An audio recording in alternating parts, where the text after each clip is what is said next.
Olá pessoal, voltamos então. Agora nós vamos ver as OJs do Tribunal Pleno. A primeira aqui, a OJ1 do Tribunal Pleno, fala sobre o precatório.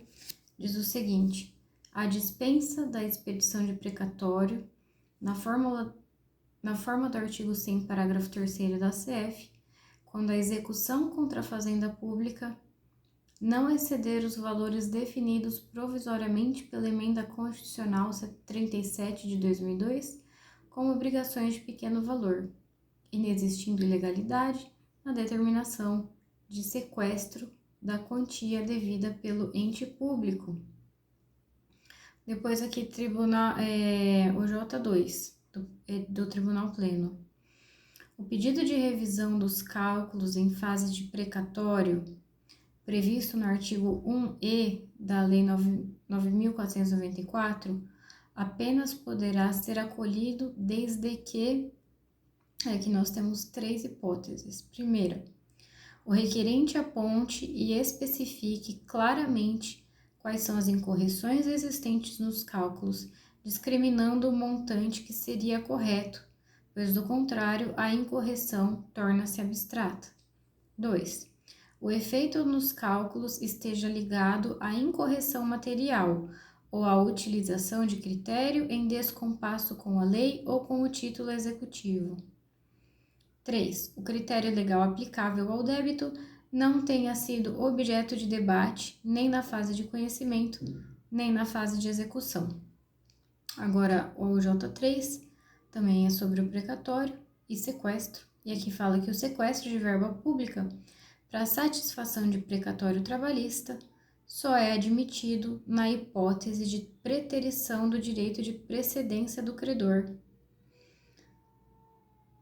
A ela não se equipara situações de não inclusão da despesa no orçamento ou de não pagamento do precatório até o final do exercício, quando incluído no orçamento. Então, o sequestro de verba pública para satisfazer o precatório só é admitido quando houver preterição do direito de precedência, não se equipara para isso as hipóteses de não inclusão da despesa ou do não pagamento, quando incluído. Depois a 4, J4, ao TST não compete apreciar originariamente mandado de segurança impetrado em face de decisão do TRT. Ao TST não compete apreciar originariamente MS. Isso aqui para mim tem bastante novidade. Eu achava que era. Tá falando que não. Ao TST não compete apreciar originariamente MS impetrado em face de decisão de TRT. O J5 não cabe RO contra decisão em agravo regimental interposto em reclamação correcional ou em pedido de providência. Então, a gente tem essa reclamação correcional e pedido de providência. Contra a decisão, se tem um agravo regimental, contra ele não cabe RO. Acredito que seja isso. Vamos ver aqui a ficha 2. Ó, por enquanto o cachorrinho tá ficando aqui, ó, no Tribunal Pleno. Nas OJs do Tribunal Pleno. Foi só eu sair que ele vai querer levantar. Vamos ver. OJ6. Em sede de precatório, não configura ofensa à coisa julgada a limitação dos efeitos pecuniários da sentença condenatória ao período anterior do advento da Lei 8.112, em que o exequente submetia-se à legislação trabalhista, salvo disposição expressa em contrário. Em sede de precatório, não configura ofensa à coisa julgada a limitação dos efeitos pecuniários da sentença condenatória ao período anterior ao advento da Lei 8.112. Salvo disposição expressa em contrário na sentença, da decisão exequenda. Agora, J7, juros de mora. Nas condenações impostas à fazenda pública, incidem juros de mora segundo os seguintes critérios: 1% ao mês até agosto de 2001, nos termos do parágrafo 1º do artigo 39 da Lei nº 8.177, e 0,5% ao mês de setembro de 2001 a junho de 2009, conforme determina o artigo 1F da Lei 9494, introduzido pela Medida Provisória 2180.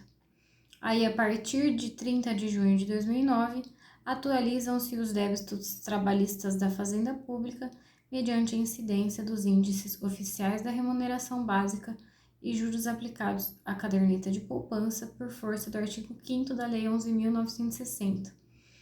Depois, item 3, a adequação do montante da condenação deve observar essa limitação legal, ainda que em sede de precatório.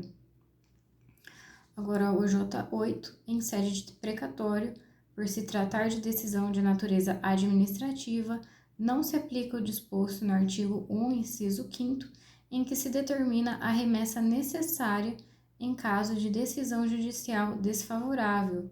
Então, no precatório, por se tratar de natureza administrativa, não tem a remessa necessária, ainda que a decisão seja desfavorável. O J9, tratando-se de reclamação trabalhista plurima, a aferição do que vem a ser obrigação de pequeno valor, para efeito de dispensa da formação do precatório e aplicação do disposto no artigo 100, parágrafo 3º, deve ser realizado considerando os créditos de cada reclamante. Então, em sede de precatório, a decisão desfavorável a ente público... bom, isso a gente já viu aqui em cima.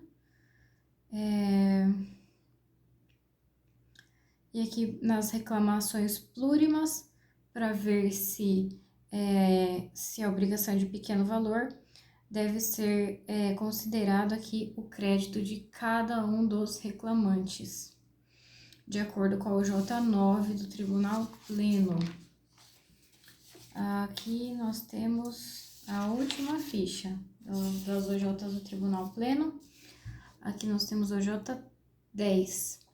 É cabível ao MS contra atos praticados pela presidência dos tribunais regionais em precatório em razão da sua natureza administrativa, não se aplicando o disposto no inciso 2 do artigo 5º da Lei 1533. Então, cabe MS contra ato do presidente do Tribunal Regional, em razão da sua natureza administrativa. Depois nós temos aqui o J11. Se não houver norma específica quanto ao prazo para a interposição de recurso em matéria administrativa de decisão emanada de órgão colegiado do TRT, aplica-se por analogia a regra geral dos prazos adotados na Justiça do Trabalho, ou seja, 8 dias, conforme estabelecido no artigo 6 da Lei 5584, de 70. Vou ler de novo. Eu me distraí. Se não houver norma específica quanto ao prazo para interpor um recurso em matéria administrativa da decisão emanada de órgão colegiado do TRT, a gente aplica por analogia o prazo de 8 dias, conforme aqui o artigo 6º da Lei 5584. O prazo de 10 dias, a que alude ao artigo 59, aplica-se somente a recursos de decisão prolatadas de forma monocrática. Atenção! É importante observar que a partir da entrada da lei em vigor da reforma trabalhista, os prazos processuais são contados em dia útil, artigo 775. Agora a gente tem o J12, o presidente do TRT, em sede de precatório, não tem competência funcional para declarar a inexigibilidade do título judicial exequendo, com fundamento no artigo 884, parágrafo 5º, ante a natureza meramente administrativa do procedimento. Aqui, olha, o artigo 884, parágrafo 5º, ele é muito importante. Tá falando aqui, olha, que considera-se inexigível o título judicial quando fundado em lei ou ato normativo declarado inconstitucional pelo STF, ou em aplicação ou interpretação tida por incompatível com a CF, mas o presidente do TRT, em sede de precatório, ele não tem competência funcional para declarar a inexigibilidade do título com base nesse artigo aqui, porque ele tem ali uma competência fundada numa natureza administrativa. E a última OJ é a 13, que fala que em devido sequestro de verba pública, quando o exequente requerente não se encontra em primeiro lugar na lista de ordem cronológica para pagamento de precatório ou quando não demonstrada essa condição. Essas então aqui são as OJs do Tribunal Pleno e o próximo aqui vai ser sobre as OJs da SDC. E até o próximo vídeo. Ó, quem me acompanhou na leitura de todas as OJs do Tribunal Pleno. Foi a primeira vez, né? Eu sempre começo a ler e vai embora. Essa de precatório ele gostou. Não é bobo, né? Até o próximo vídeo.